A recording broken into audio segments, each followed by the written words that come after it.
Hi friends, అందరూ ఎలా ఉన్నారు? బాగున్నారా? ఈరోజు వెల్కమ్ టు ప్రభావతి డైరీస్. ఈరోజు మరొక సరికొత్త వంటతో మీ ముందుకు వచ్చాను. అది ఏంటనగా బెండకాయ పులుసు.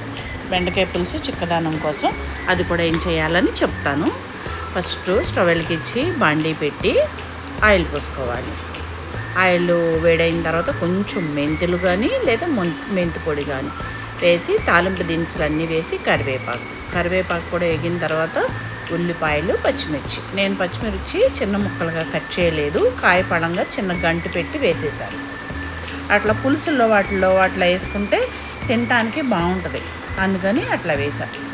అవి వేసిన తర్వాత ఒక నిమిషం అవి ఉల్లిపాయలు, పచ్చిమిర్చి మగ్గిన తర్వాత బెండకాయ ముక్కలు, టమాటా ముక్కలు రెండు ఒకేసారి వేసేసాను.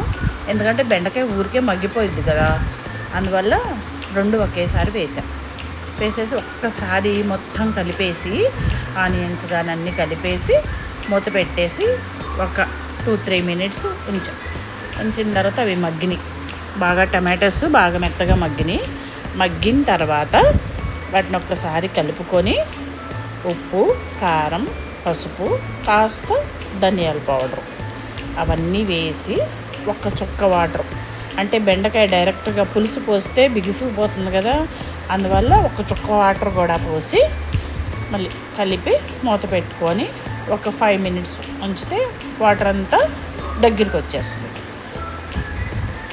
ఇప్పుడు ఇదంతా ఉప్పు కారం వేసాను కదా, అదంతా కలిపాను అన్నమాట. మొత్తం కలిపేస్తే ముక్కలకు ఫస్ట్ పట్టుద్ది, తర్వాత వాటర్ పోసుకోవాలి. అట్లా పోస్తే బాగుంటుంది. నేను ఎక్కువ వాటర్ పోయలేదు చూసారా, అట్లా కాస్త చాలు, మునిగితే చాలు. నేను ఇవి వంటలు కొంచెం ఐరన్ పాన్లో వేస్తాను, ఎందుకనంటే మనకి హెల్త్ ఇష్యూస్ వస్తాయి కదా, అందుకని అట్లాగా దీనిలో కలిపి ఐరన్, ఇత్తడి వాటిల్లో చేస్తూ ఉంటాను. మీకు నచ్చితే అవి కూడా చూడండి.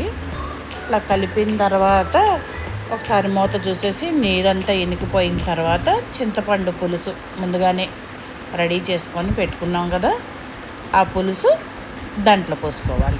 మనకి పులుపుకు తగ్గట్టు కాస్త వాటర్ కూడా యాడ్ చేసుకుంటే, అంటే అడ్జస్ట్ చేసుకోవాలి. కొంతమందికి బాగా పుల్లగా ఇష్టం, కొంతమందికి లైట్ పులుపు అంటే ఇష్టం కదా, అట్లా అవి వేసుకున్నాం అనుకోండి బాగుంటుంది.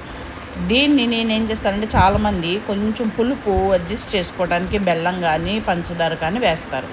నేను అట్లా వేయను. నేనేం చేశానంటే చిక్కదనం రావటం కోసం కాస్త వాటర్లో బియ్యపిండి, 1/2 స్పూన్ బియ్యపిండి కలిపి అది గనక పోసామంటే, ఆ వాటర్ని పోస్తే పులుసు భలే చిక్కగాను కమ్మగా ఉంటుంది. అది పులుపు మనకి అడ్జస్ట్ అయిపోద్ది. ఓకేనా ఫ్రెండ్స్? అట్లా చేస్తే అదంతా అయిన తర్వాత ఇదిగోండి కొంచెం ఆయిల్ పైకి తేలుతుంది అన్న టైంలో మూత తీసి కాస్త కొత్తిమీర వేసి సర్వ్ చేసుకుంటే చాలా బాగుంటుంది. ఓకేనా ఫ్రెండ్స్? లైక్ చేయండి ఫ్రెండ్స్, షేర్ చేయండి, సబ్స్క్రైబ్ చేయండి ఫ్రెండ్స్. మీకు ఈ వంట నచ్చింది అనుకుంటున్నాను. చూడండి ఎంత చక్కగా వచ్చిందో చూడండి పులుసు. ఓకేనా ఫ్రెండ్స్? Bye friends, bye.